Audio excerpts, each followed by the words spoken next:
live, you can see what you look like. You should be hot on Facebook. The caution I have for you is it's weird to look at yourself. Yeah, I don't want to do that. But I can do that while I talk. If you see me looking at the cell phone while y'all are talking, I'm just keeping track of things. I'd rather. So this is the so if you can see this is kind of how you're angled right now. Okay. Perfect. This is perfect. That's fine. I'm going to talk to you and to him, right? You can talk to me. I'm not even here. You gotta give me a little bit to go on though. I'm gonna give you some stuff to go on. Okay. You'll regret asking me that. All right, and you're gonna look to me when you're ready. You're gonna give me a lead into living in Yeah, the when we values. get into 10 minutes, are you gonna give time for 10 minutes? So he gives me he'll tell me, since this is one continuous segment, so we'll do 22 minutes break, 22 minutes. So it's one. He'll tell me 10 minutes, 5 minutes, and then he'll start giving me hand gestures. Okay. So And I'm gonna hit the start there. you can do that. Yeah.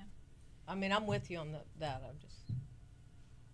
I trust him. I used to do a timer too, but I just trust him now. Okay, well, I just trust you. And How I'm about that? also there used to be a clock.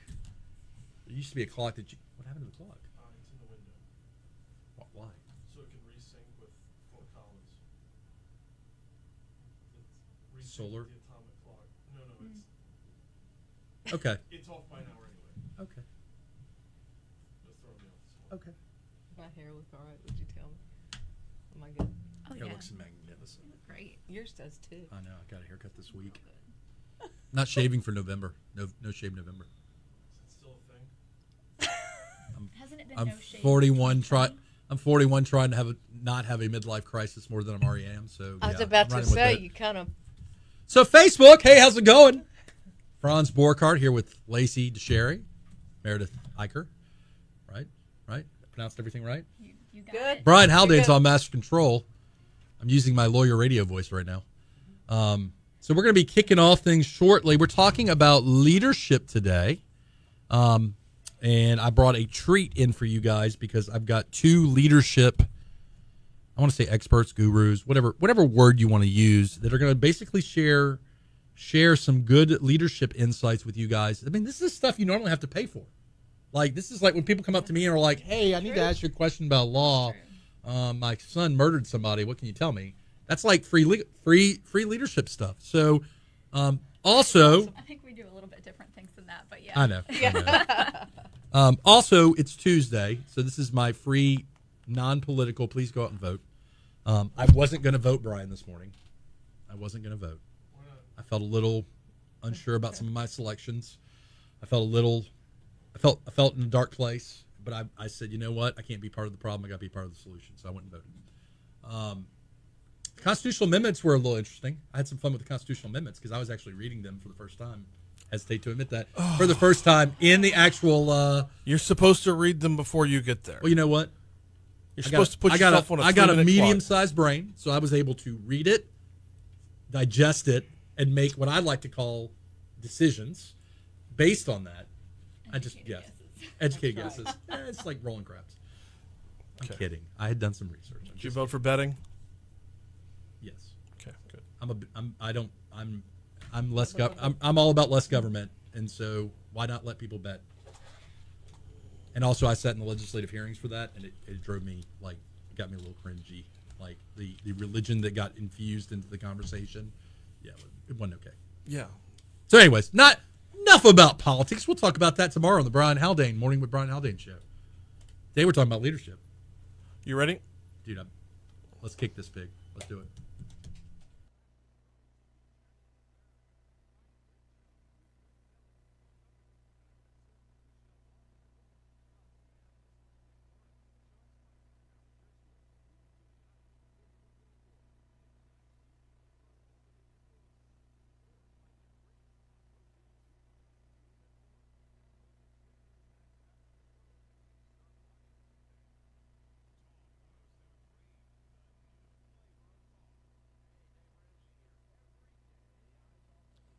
All right, Election Tuesday. Franz Borchardt with the Geaux Rouge Radio Show. If you're listening on Facebook Live or on Saturday on Talk 107.3, welcome to the show. Episode 49, Brian. One more until the biggie. One more until episode 50. I've got some petting zoo balloon animals lined up. I've got some confetti. I've got a piñata. It's 50 You're like episodes. a real life Billy Madison with this, aren't you? I know, I really am. I never thought I was going to hit 50 episodes. I thought 32 tops. So welcome, Brian Haldane behind Master Controls. Welcome to a special Women in Motion Leadership edition of the Geaux Rouge Show. We've got Lacy Dicharry and Meredith Eicher in the studio. They're going to be taking over the show today. I'm just going to be here like the wall. I'm going to be like the curtain. I'm going to just be here as a fixture, chiming in occasionally. They're the leadership experts. They're going to share some stuff with us. Before we get into that, though, Brian, if you want more information about the Geaux Rouge Show, go to www.geauxrouge.com. With that being said, let's thank our special sponsors that make this thing happen. They make 49 episodes possible. We've got NAI, Ladder and Bloom, commercial realtors, the Smith Shanklin Sosa personal injury law firm, Breck Parks, Sullivan's Steakhouse, your neighborhood steak restaurant, the Borkart Law Firm, that's my little lemonade stand of criminal defense, Louisiana Tech Park, and La Divina Italian Cafe, serving breakfast daily from scratch. I didn't get to go there this morning. I was at the dentist this morning, and then I went to vote, and so I didn't get breakfast. So this is gonna be a wild ride. So without further ado, we have two special guests in the studio today. I'm going to introduce them, and then I'm just going to step back and let the magic happen. First, we have Meredith Eicher, is an executive coach and Vistage chair for CEO and executive roundtables. She also works with leadership teams and individuals. She is certified in DISC and the 5 cohesive behaviors of a team, and has led multiple retreats. Meredith, welcome. Thank you. We also have Lacy Dicharry, who's y'all both been on the show before, right? Normally y'all call in, but Right. Lacy Dicharry has reached. We got together. That's it. Now sit down for this one. She has reached over 250,000 people in more than 40 countries through her work as an award-winning inspiration speaker, leadership coach, and strategist. Her insights on leadership and resilience come from a life of challenge and persistence. Lacy is a certified Dare to Lead facilitator, the only one, in fact, in the neighborhood, right, in Louisiana, and currently serves as assistant director of the Leadership Development Institute LSU. We had them on last week, where she is also pursuing her PhD in leadership and human resource development. I'm looking forward to calling Lacy Dr. Lacy. Ladies, welcome to the Geaux Rouge Show. I asked you ladies to take over an episode, which is not me being lazy. It's me recognizing that there's some things I'm just not as good at as other people, but I could be. Maybe one day I could be better at leadership. So I wanted you guys to come in. I know you guys are collaborating on some projects, which we're going to talk about in a little bit. So with that being said, ladies, the radio show is yours. Thank you, Franz. Thanks for having us. No problem. We're Yeah. excited. Yep, excited to be here. So I think one of the things that's happening right now in the whole world is like all of this ambiguity and uncertainty and like not knowing what's going to happen, and a lot of fear and a lot of, things. And you and I have talked a lot about, how do we step up with courage Right. in this space, and how do we, maintain living in values, and Meredith's going to talk about what that means. And some of the things, so as you mentioned, I'm a certified Dare to Lead facilitator, which means that I got to spend 3 days with Brene Brown in Texas getting trained in this work. And particularly in the Dare to Lead work, we talk a lot about courage and courageous leadership, and what does that mean, and what does that look like. And so it's a nice fluffy thought, nice fluffy term to think about courageous leadership. But what the Dare to Lead book does and the research does is really distill it down into behaviors, and what does it look like in a day-to-day. Just about to ask you, what does it mean to have courage Yeah. in your program? Absolutely. And so I think one of the first things we want to talk about is that when we say leadership, it doesn't mean that you're in a certain position, a Right. CEO. You don't have to be sitting at the top. Leadership, how I talk about leadership is everyday leadership. So if you're a family member, if you're a friend, if you're a neighbor, if you work with a team, if you serve people, even if you're a receptionist, you influence how people come into a company, then you have an ability to influence other people. And so that's what I mean when I talk about leadership. So when we think about leadership, when Brene has done her research around the world, 10 years of research, and the number one thing that people have said that we need more of is brave leaders.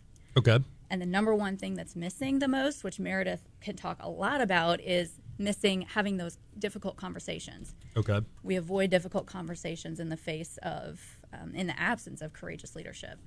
So I love the fact that you're on a first name basis with Brene Brown. That's a side tangent. Okay, bravery, courage, and then on the other side of the coin, I'm thinking about how that can sometimes maybe lead to some bad habits, such as ego, self-centeredness. So I want to put that on the back burner to talk about at some point. How do we not swing too far to one side in an effort to get there? But okay, so bravery, courage. So okay, what does this look like, Meredith? I mean, I want to be a brave leader, right? First question I have for both of you guys is, before I know you've got things to talk about, is there is a belief by some, even though it flies in the face of a million, if not $1 billion industry of leadership coaching, that you're either a leader or you're not a leader. Yep. That you're either the chief or biggest myth out there. there. Biggest So myth you ever. you can develop hone in your skills to be a better leader. Absolutely. Okay. So leadership is within. Okay. And it just needs to be developed. So we're all leaders every single day. It's just what Lacy said. It's about being an influence. We influence people each and every day in every domain of our life. And so it just needs to be cultivated and developed. And yes, you're right. And we could talk about this a little later. It is an ego balance to heart balance to head balance. Mm-hmm. So it's intellectual, but it's also, I know you don't like to talk about the heart, but courage is about heart. And so we're going to talk a lot today about what courage looks like and what courageous leadership looks like. So is courage and bravery similar to leadership in the sense that can also be cultivated? Because are we like 100%. I was going to say, I always picture, when you say courage, I picture the lion in what's the Wizard of Oz. You either have courage or you don't, right? And and some people have written books on grit. So also bravery, courage can be cultivated. I love that you brought that up, though, because then it's, in the movie, the wizard bestows upon the lion courage. Right. But then we realize that actually the lion always had it. He just didn't realize that he had it. So really some of this work is about understanding and realizing the things that you've already been through and the skills that you already have can be courageous leadership skills. And it's also, courageous leadership, as we talk about it, is 4 skill sets. Okay. There are 4 actual skill sets that are measurable and observable. So you can actually learn how to be a courageous leader, no matter what position you're in. So I'll buy the valve. What are the 4 skill sets? We have them. Glad you asked. So the first one is learning to rumble with vulnerability. And vulnerability is a really hard word for a lot of people, right? And there's a lot of myths around vulnerability that, God, I have to share my whole life story with everybody, and that's actually a myth. Vulnerability is not the same thing as disclosure. It's risk, uncertainty, and emotional exposure. It's funny you bring that word up because I see on a piece of paper you also have the word empathy. And to me, vulnerability sometimes means being empathetic and open to other people's stuff. Absolutely. And I mean stuff in the best of ways. It can be good stuff. It can be bad stuff, but just being receptive to it. Yeah, so in traditional leadership, there's a lot of talk about emotional intelligence, and so part of that is here, but we take it a step further and talk about emotional literacy. Okay. So being able to recognize emotions in yourself and others, and that's essentially what empathy is connecting not with the experience of another person, but with the underlying emotion of that experience that the other person is going through. And so that is where some of this vulnerability comes in, right? And so there's literally half of the book of Dare to Lead and half of the training is focused on this skill set of rumbling with vulnerability because it is so important. Vulnerability is the foundation to psychological safety in companies, which is the #1 indicator of productivity across teams. So if you have a company and you're like, we just aren't as productive as we want to be, it's also the foundation of creativity and innovation. So if you're wanting to be more innovative in your company or you want more productivity, vulnerability is a straight path to get there. I have questions. So did you say psychological safety? I did. Can you better define that for me? These are some, okay, so the audience knows. Part of this process for me is I know what some of these words mean, but I'm thinking from the perspective of the audience who may not, and so I'm playing lawyer, like, what does it mean to be a forensic psychologist, Officer Smith, or whatever? So what does psychological safety mean? So in a leadership team, so you walk in the room, you sit down, we're going to have sometimes called an L10 meeting or a leadership meeting, and you have your executive team there, and we've got our agenda, we're ready to go, and everybody's got this shield of armor on. They're not going to reveal. I was just with a client this morning who said, I can't say that in the meeting. I don't feel safe. I said, what do you mean you don't feel safe? Well, the boss and the other guy, they're really tight. They're tight, so I'm not safe. So psychological safety is about knowing that I can walk in, say what I need to say, and there be no repercussion. I'm safe from repercussion. So when I teach, and I don't teach like you guys, but when I teach jury picking, I talk about how the only person who's absolutely 100% psychologically safe is the court jester, who can say whatever he wants to the king, and the king kind of either laughs or But anybody else, that fear is if anybody else says anything, it's that question of, I like it. Okay, so we've touched on vulnerability. Mm-hmm. I feel like we have 3 more. So we do, and so we're gonna sprinkle those throughout. But we are, when we talk about vulnerability, the opposite of that is shame, right? Oh, and yes. So, shame. Yes. Nobody wants to talk about shame. Okay, so that's a really hard one, even harder than vulnerability. So I've spent almost 42 years of my life. I'll be 42 in January. I've spent 41 years of my life not knowing the difference between shame and guilt.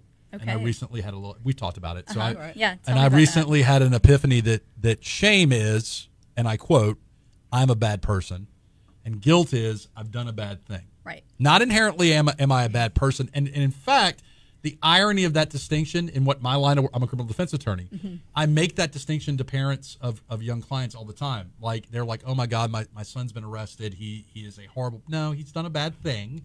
It doesn't necessarily mean that he's inherently a bad person. Mm-hmm. And it doesn't have to define him or her for the rest of their life. Oh my God. So I have to say this about shame. So shame, when it's bad person, and what goes, the story we create in our mind is that, and I cannot be forgiven. Right. That no matter what, nobody's going to forgive me, even a particular higher power. It's not going to forgive me. Right. Where guilt, but you see people wear that shame because they think they can't be forgiven, and they're going to be defined by that worst thing that they ever did in their life.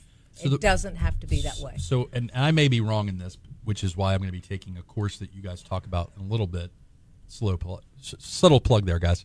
The way I always wrap my brain around it, is with guilt, it's I did the crime, I have to do the time. And that has a finite, and that I may not be able to choose what the sentence is. I'm using criminal justice lingo. I may not be able to choose what the sentence is, but I will eventually be forgiven by whatever entity or person or whatever. But there is a consequence, right? Mm-hmm. Shame, on the other hand, I agree with you 100%, is that isolation, that self-pity, that I am outside. I'm outside the tribe. I'm never going to be forgiven. That's right. And I'm never going to forgive myself. Yeah. So, number one. Yeah. Well, there's nowhere to go. If you're in shame and I am bad, or I am worthless, or I am a piece of whatever, like whatever your message is that's driving you, whether you are aware of it or not, you don't have anywhere to go until you go in, speak empathy to shame, because empathy is what kills shame. Secrets are what keep shame thriving. What is the phrase? I'm only as sick as my secrets. Only as sick as my secrets, absolutely. So when we are able to speak shame out loud, when we can recognize it, when we can excavate what are those shameful messages that I have, either that I've given myself or that have been placed on me. So I've done a lot of work on this personally, and I had some messages put on me as a child through some pretty horrific experiences that I share in a different setting.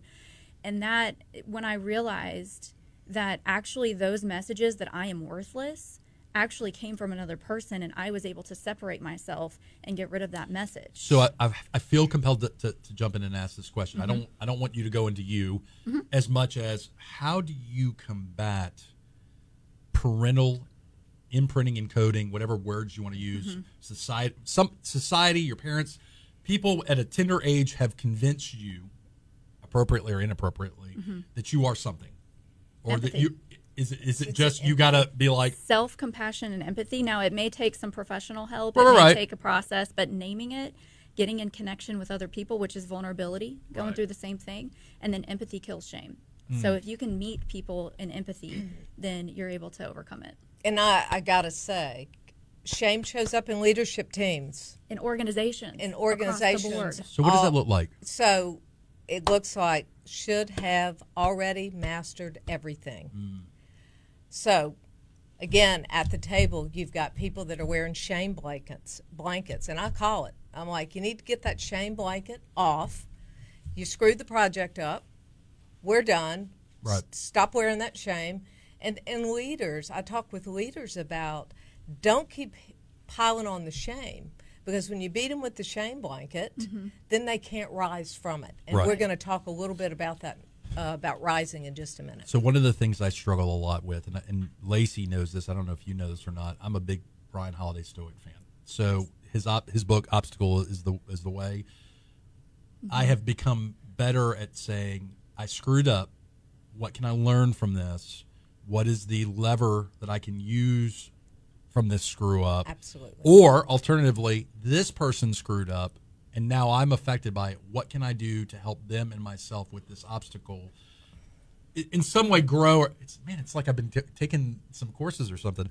And so, but it's so, the human nature is not that though, right? The human tendency is, well, Lacy, you screwed up.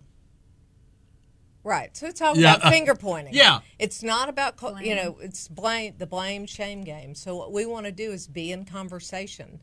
And that's what this work is about. Rumbling with vulnerability is leaning into a conversation. And it's the fact that we connected through Beverly Brooks Thompson. Beverly Brooks Thompson, good people. Beverly. Yeah, she connected us. My tagline, brave conversations, we get brave results. Yep. Difficult conversations, great results. Okay, so I gotta ask, since I have you on the clock right now for free. If I was the audience, I know what it feels like to know I need to have a brave conversation, a hard conversation. Ooh, in the gut. I can feel it. In fact, it's visceral, right? I can Right. Yeah. just talking about it, I can feel it. How do I address that? How do I know I have to have a tough conversation with a colleague. I know I have to have a tough conversation with a spouse, a partner, Brian Haldane, whomever. I don't want to have that conversation. It's easier to let it fester, right. let it percolate. Totally. It's easier to have more fear about the thought of having the conversation than the reality of whatever that conversation looks like. How does the lion get the courage or realize that he already has the courage in it? That's my question. Yeah, so leaders who don't attend to fears and feelings will waste a lot of time squandered in unproductivity. Right.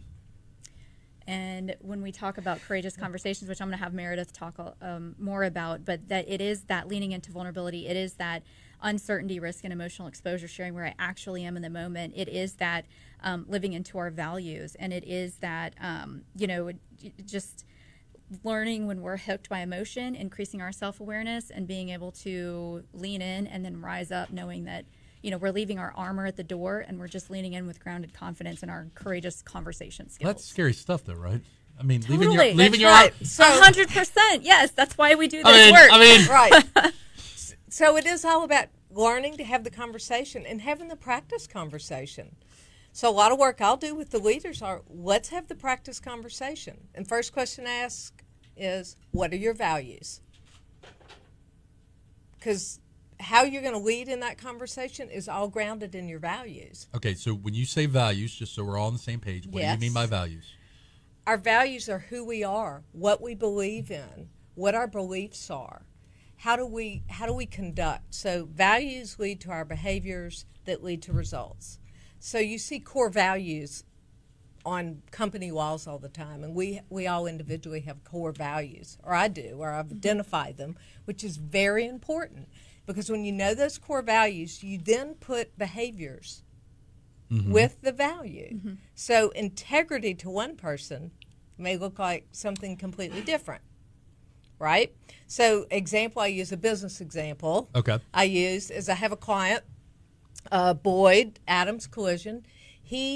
It's all about integrity for him, and his behavior that matches that is that he won't use aftermarket parts. Okay. And he's going to put that car back together to factory standard.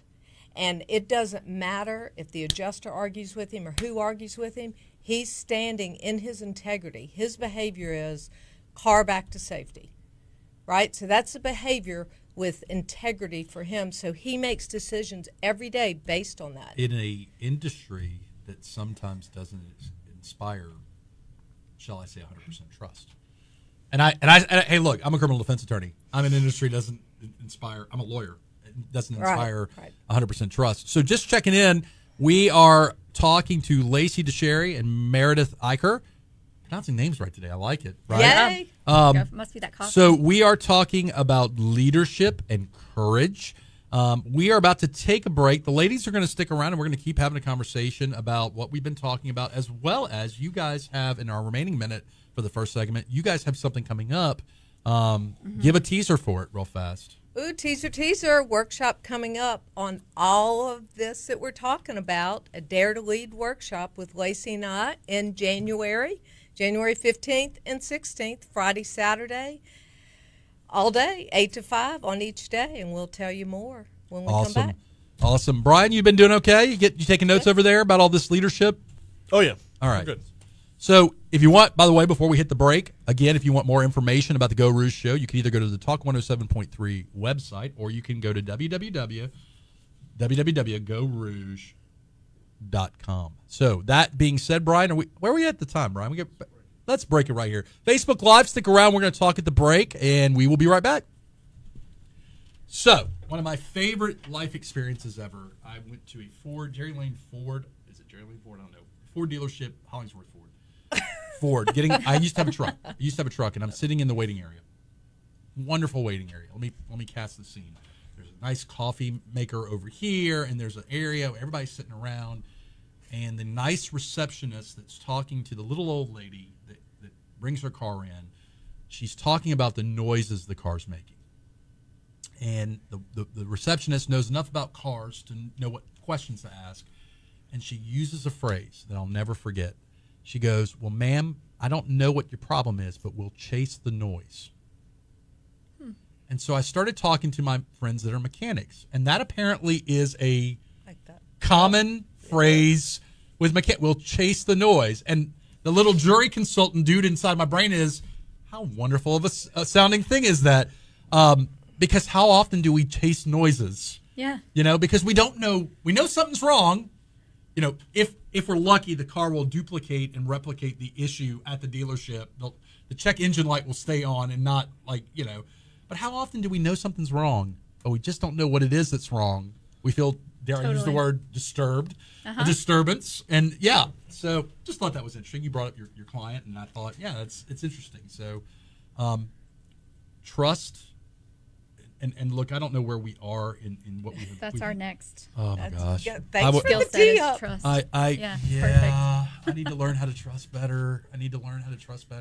Both myself and others. That's on my list of things to do. We'll talk about that next. Right. Yeah. Like, it's just free therapy for me, man. It's like free leadership training. So that being said, while we're at the break, before we jump into the second segment, Brian, if they want to get information, we'll talk about this on the actual segment. If they want to get information about you guys, is there a website for the event? Yeah, just mereditheicher.com. Yeah, mereditheicher.com. That's surprisingly right easy. There. It's so easy. Can't get it wrong. And you go there, lots of information, sign up. This is an in-person. In-person. How many days? 2 days. Friday, Saturday. Okay. Limited. Okay. To 32 people. Okay. So our first run is 32 people. Well, I'm multiple runs. What day is it again? January 15th, 16th, Friday, Saturday. My birthday's on the 13th. There This will you be a go. birthday Great gift to for me. you. That is so awesome. You got to love yourself. I'm already telling clients and friends, buy this as a gift for someone. Give it to them as a gift. So the other thing I want you guys to help me with, and I know you get paid to do this for a living. You get paid to do this for a living. I asked you this once, and I'll ask you this. The 5 books you need to have in your book sack at any given time. I know you got 5 books. I got it. Because I love asking people like you guys, what are the 5 books that are must-buys, must-reads? We'll talk about that before we leave. Anyways, whenever you're ready, buddy. Cool. Stand by. Facebook, we're about to jump back on. Do the intro again, 2 minutes, and then y'all, it's back to you guys. Yep. And you're going to lead with trust. Y'all are out of the way. Go. I think that's going great. So I'm trying to stay out of your way. No, you're doing great. It's awesome. Appreciate it. Here we go.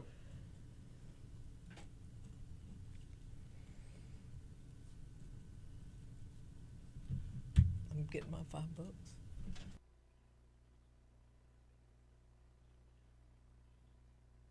All right, welcome back to the second segment of episode 49 of the Geaux Rouge Radio Show.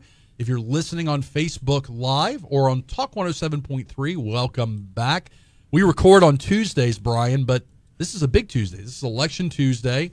I know you're going to have a long day and night today, Brian, so God bless you.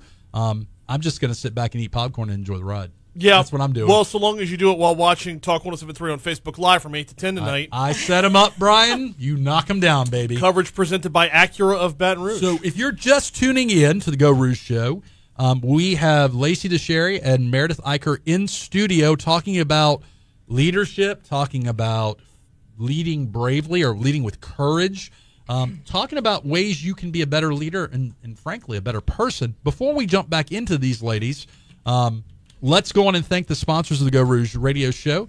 These are the folks, the businesses that make the show happen, so to speak. We have La Divina Italian Cafe. I'm there like every single day, by the way. Lacy will tell you, Meredith, I'm there literally every single day. Louisiana Tech Park, the Borkart Law Firm. Sullivan's Steakhouse, your neighborhood steak restaurant. Breck Parks. The Smith Shanklin Sosa Personal Injury Law Firm. These guys are the real deal. You can get somebody that stands on a truck, but you really want these guys. They are real personal injury attorneys. They really handle their business well, and we deeply appreciate their sponsorship. And last but not least, NAI, Ladder and Bloom, Commercial Real Estate. It's a lot of sponsors. It takes a village, right? So that being said, ladies, welcome back. Thank you. Thank you. We left off with you guys about to start a conversation about trust. Oh, yeah. Let's get So there. let's jump back in for those tuning in. You guys, extensive resumes in coaching and in consulting, in leadership development. So you are just going to pick up where we left off. Trust. Talk to me about trust. So we were talking about trust. So trust is huge, right? So it is important in your personal relationships, your work relationships, building a culture of trust in your organization. It's everything, right? And so even in the political climate, right? Non-politic discussion, but who do we trust, right? That's what people make decisions based off, is who do I feel like I trust? And so when we talk about trust, there are 7 elements that came up through the research of trust. And so it's a nice little acronym, BRAVING, if you want to be able to remember it. You said research. So this is all data-driven conclusions. Okay. All of it, yep. So, and you can read about that in the book if you're interested in the research side, but I'm guessing people are more interested in the application side. I'm a data geek. That's part of what I do at LSU. I'm an application girl. Yeah. Right. That's why you guys are a Love good it. team. That's right. Love it. So when we talk about trust, there are 7 elements. I'm going to go through them quick, but then we can dive in wherever you want. So boundaries means what's okay, what's not okay. Okay. Reliability, show up, be consistent, do what you say you're going to do. Accountability, own my part, make amends, apologize when I need to. Vault, I don't share what's not mine to share. Is that what vault means? Yeah. I've been curious. So In the vault. In the vault. Vault. It's in the like, vault. Okay, gotcha. In the vault. In the vault, I got it right here. Okay. Right? So Okay. confidentiality, not sharing what's yours or mine that's Right. somebody else's with you, right? Integrity, that means what, Meredith was talking about living in your values, doing Okay. what's hard over what's fast, fun, or easy. Or profitable. Or profitable. Oh, you and I could spend a lot of time talking about big. that. Yeah. Not to interrupt you, I will tell you, I changed business models where I have injected my law practice with a steroid amount of integrity.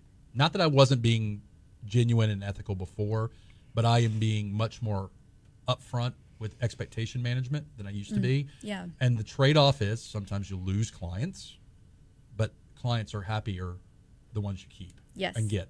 Well, So- and you'll attract different clients, right? Right, So there's right. a difference in living into our values and ethics. Yeah. And sometimes they overlap, but right. values don't. If I Right. have different values than you, that doesn't mean that I'm being unethical necessarily. Right. So non-judgment. So we tend to judge other people Little where bit. we feel the most shame. Right. Okay, so if I'm really confident in an area, I'm not going to sit here and judge you for that because I feel good about myself. Almost like we're mirrors, right? Yeah. Yeah. We're hardwired for that Yeah. connection and seeing each other. Yeah. So so non-judgment is really important to trust, right? So if I'm sitting here judging you, are you going to trust me? Right. Probably not. Right. And then generosity. This one is huge. And so this applies in the value skill set as well. But assuming that people are doing the best they can with where they are right now. And this one is really hard. And this is what ties it back to the boundaries, because part of the research shows that the people who have the most compassion for others have solid boundaries in place. So I see an acronym emerging.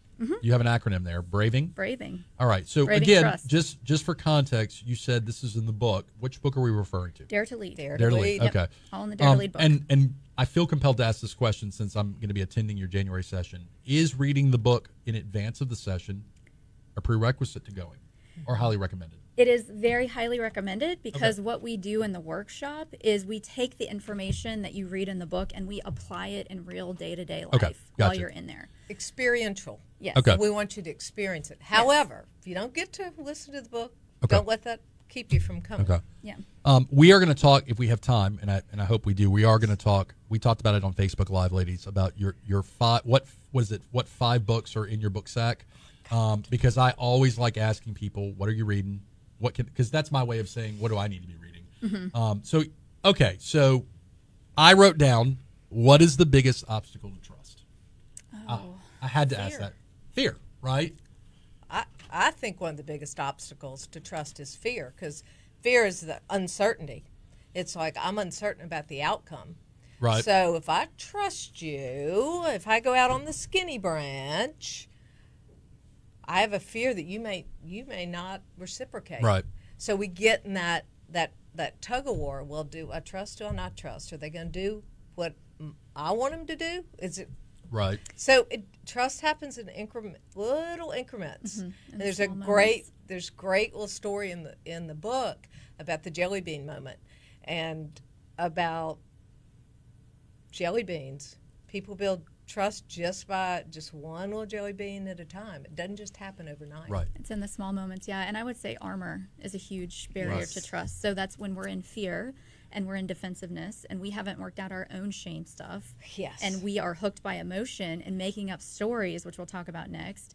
Then we are not going to be open and we are not going to trust others. It's like you're writing it's like you're talking about me as I'm sitting here. Yeah, no, most fear, people, fear, you're human. fear. I will tell you that if I did an inventory of my defects, fear is the big one. Fear is the common theme to a lot of my problems, issues, defects is fear.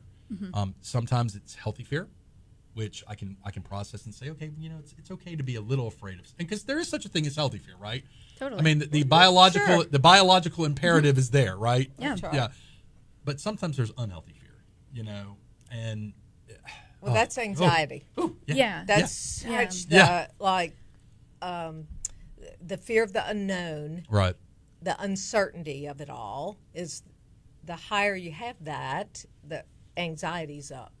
And that's what we want to manage. So I made a social media post today, ladies. I don't know if you saw it or not, Lacy. You may have seen it, Meredith. I made a post that basically was a caption of a scene from Jurassic Park where he says, Samuel L. Jackson says, hold on to your butts. And the post was, no matter what happens today, it's Tuesday. It's Election Tuesday, Brian. No matter what happens today, the sun's going to come up tomorrow. My dad used to say that all the time. We're all going to be here tomorrow. All the time. Shy of a meteor hitting us. Yeah. God forbid that happens. You know what? That's right.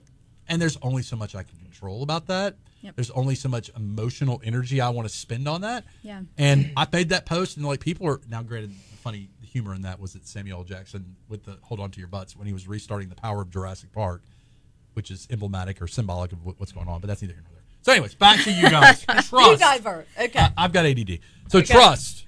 We've talked about braving. We've talked about, so that's 3. What's the 4th one? Have we gotten to the 4th one yet? Ooh, learning to rise. Okay, talk to me. Yeah. So That sounds sexy. That sounds It learning to is. rise. Okay. The most important one, I think. This is my favorite one. It's one of the hardest Okay. ones, but it's my favorite. So it is also my favorite because in my core values, it's about perseverance. And perseverance is about learning to rise. And so what happens, there's 3 parts to learning to rise: reckoning, rumble, and revolution. And that's in the book. Reckoning, rumble, revolution. Okay. Right. So reckoning is I've been emotionally hijacked. So this is when we're in a situation. Last night, I walk in and I've cooked this really great gumbo for tonight, the election party. And I go to get it out of the refrigerator, and it's not there. And I'm yelling, "Where's my gumbo?"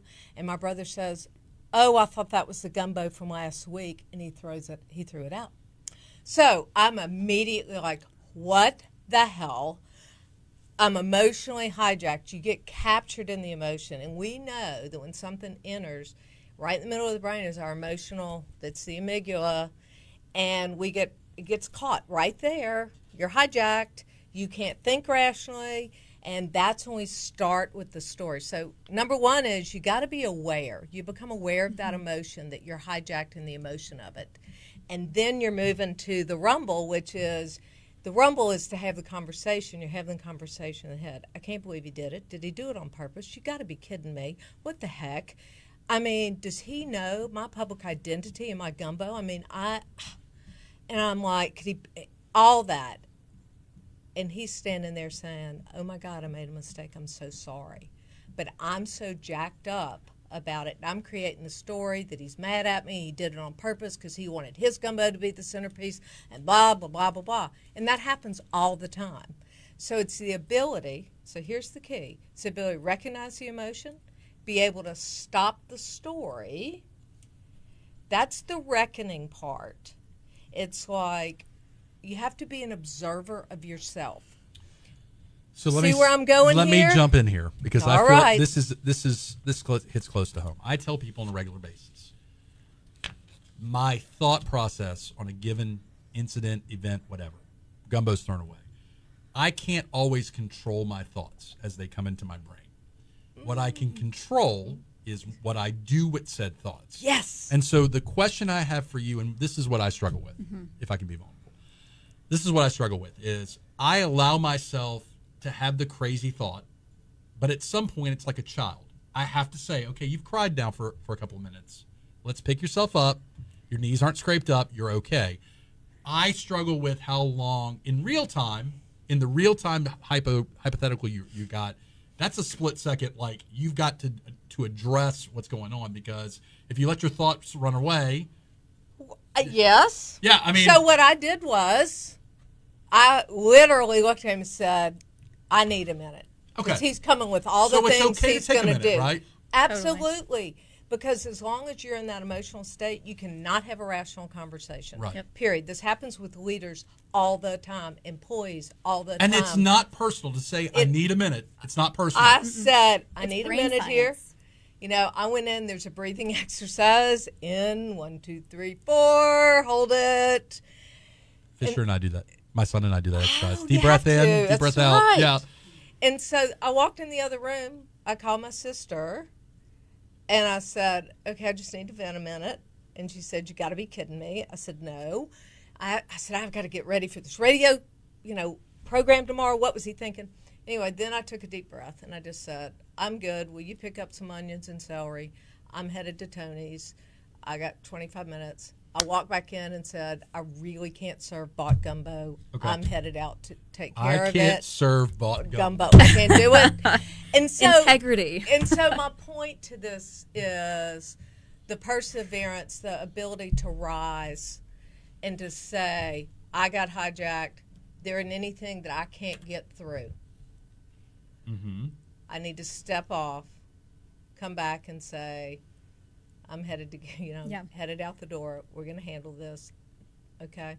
But what happens is we stop at the emotional. We shut down. We go with the stories. In absence of data, we create stories. I mean, he just And then said, we made a offload mistake. it on other people. Oh, and we offload it on other people. Jesus. So right. it's interesting to me because I sometimes have to write the emotions out. Yes. Yay. I have to sometimes have a crazy internal monologue or dialogue with myself. Is that a monologue or a dialogue? I don't know. I have to do something with them. I'm not capable at this point in juncture, at this phase of my life, I'm not capable of just dispelling them.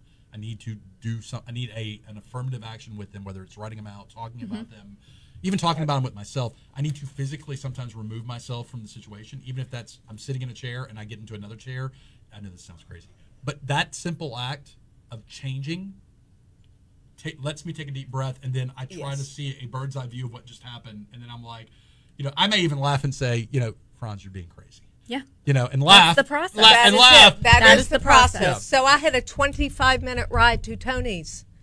Okay. So you had a wonderful experience. I had a wonderful. I turned the radio up. I'm like, I am not believing this happened. And then got a grip. But I had all that going on. But I had that ride to go bird's eye view and go. Now, did my brother do that on purpose? Absolutely not. Your brother loves you. He Yes, probably wanted to eat the absolutely. gumbo himself. Yeah. So that's when you rise above and you begin to look at it and go, okay, what's really going on here? And then I took a look at myself and I said, what am I so threatened by?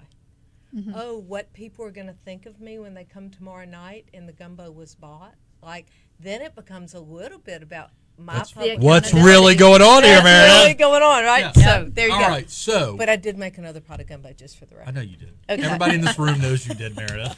All right, so we've gone through the 4 elements. Mm-hmm.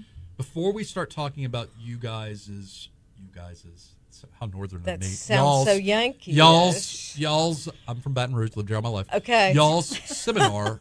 Is there anything else that we have not touched on that we need to hit up before we start talking about the event? I think one thing is that just that courage is a skill set that we can all learn to be more courageous. We can all learn to step into our values when we feel that gut check moment or those defenses come up.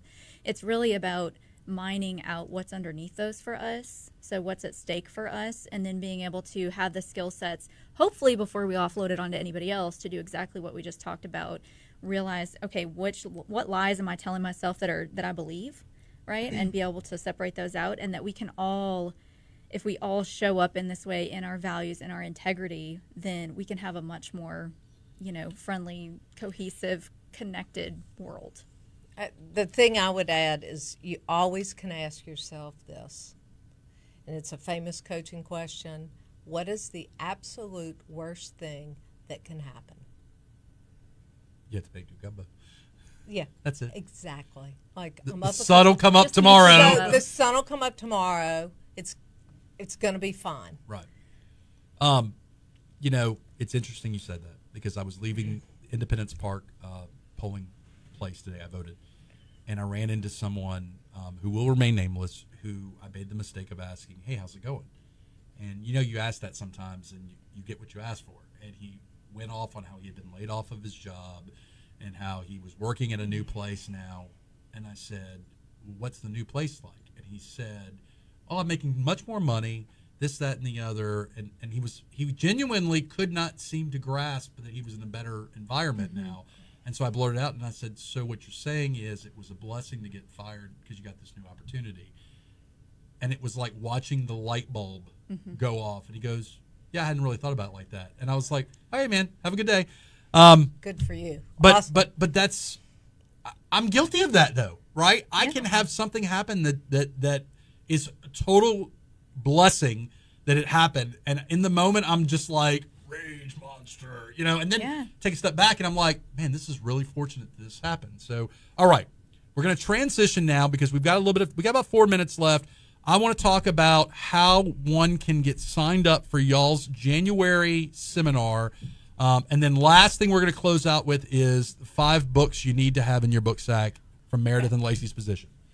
Okay, we're excited about our workshop, Dare to Lead workshop, January 15th, 16th, from 8 to 5. And we'll be at a local hotel, limited to 32 participants. And it's going to be experiential. You're going to be in it. You're going to be practicing conversations. You're going to be doing exercises. You're going to be bringing those issues and opportunities to the table. You're going to have 2 coaches that are going to be working heavily with you in group situations. It's going to be just, I'm so excited. I'm so excited. I mean, it's like we were meant to be. So we were meant to be doing this work together. I will ask the question that a lot of my guy friends are going to ask of me. Brian Halliday may ask this of me. Is it just for women? Is it for men and women? No. Who is the perfect candidate for this seminar? Humans that want to be better humans. I like it. Anybody I like being a that better wants human. to, if That you sounds want to, good. if you want to lean more into your values, change the way that you live and lead, build more trust with people, be able to live more free in your values, then this is for you. One of the greatest comments made with folks that I work with, men. So a lot of men that I work with say this work makes you a better human being. If I'm a better human being, I can be a better boss, I can be a better leader, I can be more successful in my business, 100%. I can make better decisions, I can have bold conversations and get bold results. So where I am in life, ladies, and the reason I'm going to attend this, I've told Lacy this before, but now that it's in person, I have no excuses. That's right. I ask myself, when I wake up in the morning, I have a cup of coffee or 2 or 5, and I ask myself, what am I going to do today to be a good example to my son? Lovely. Because I am, whether I like it or not, I'm going to be an example to him of either what to do or what not to do, and he is going to sometimes inherit some of the things I do badly and sometimes inherit the things I do well. And so I think you definitely need to attend this. Okay, in our remaining minute and a half, ladies, 5 books you got to have in your book sack. You're probably going to have similar books on there. Go for Rattle it. them I'll off. let you go. All right, so obviously Dare to Lead. Dare to Lead. Burnout. Burnout. It's a new book out that is incredible. The Body Keeps the Score. It's all Okay. about how trauma and emotions live in your body and how to release them. And then funny you asked because Meredith and I are both writing books We right sure now. are. All right. Together, actually. So yeah, be on the lookout for those two. Well, when you both publish your books, you'll be invited to come back. Meredith, real fast, your 5 Okay, books. real fast. Mine, any Brene Brown book, I always recommend any of them. Go Giver. Go Giver. Okay. And the 4 Agreements. Agreements. That I'm is familiar. just Good one. huge. The 4 Agreements. The Alchemist. Very, very important to get grounded. And then a classic, and I give it away all the time, Man's Search for Meaning. Viktor Frankl. It is. That is a classic, isn't it? It is a classic, and many people know about it, but they haven't read it. Well, So I will. I'm making the challenge to you, Man's Search for Meaning. I got it. I'm writing it down right now. All right, good. And what we will do, ladies, is I shared this video on the Geaux Rouge site. If you don't mind, I know you're very busy, but post your books so that we can have the list running. good. Okay. So, guys, that's about it for our time with Meredith and Lacy. Thank you guys so much. Again, one last time, where can they go to get information about this seminar? Your website, MeredithEicher.com. MeredithEicher.com. Yeah. MeredithEicher.com. And if you're worried about how to spell Eicher, EICHER. EICHER.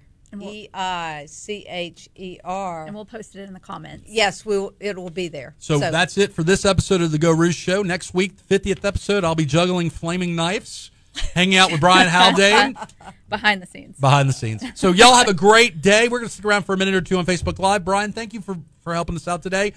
Y'all have a good week. All right. Y'all did great. Thank you. So- the fact that you live this So good. work, the fact that you live it and talk about it, Franz, is amazing. Lacy, you know this, and Lacy knows this. I want to be a better human. I want to be a better human being. So, Yes, you do.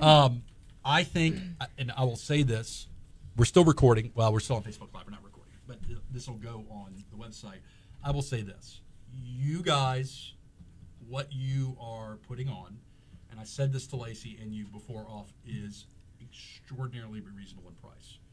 And I want to thank you guys. And if you're listening in Facebook Live world, it is very, very reasonable in price. And I would suggest strongly that you become one of these individuals taking this, because it's going to be a huge success. I know it is. So Space is limited. I am going to register. one out. I'm not just saying this. You need to send me a link immediately, and I will register after I get to my house, because I want to be one of those people. But no, y'all did great. I'm looking forward to when you publish your books. I kind of know what your book's about. What's your book going to be about? Can you spell it? Don't spoil it. I want you to. Don't tell me you can't be successful. Oh, that's a nice one. Don't tell me. What's at the the root of that? The having an excuse for every occasion. The rationalization. We're always at choice, Yeah.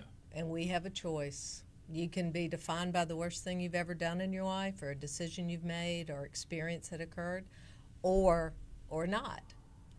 And so we get caught where we get hung up in that worst decision we've ever made, and we get stuck in old beliefs, old values. So this is about updating our values and our beliefs and owning those those past decisions do not have to define us for the future. You have a choice. So what I do, and we'll close on this, what I do, because I think y'all are busy. So when I'm confronted with some of my bad behavior or choices in life by individuals, and when I say confronted, I mean confronted with it, I generally lean in and say, yep, that was me. Good. That's accountability. That's accountability. That's vulnerability. That's all the things we're talking about.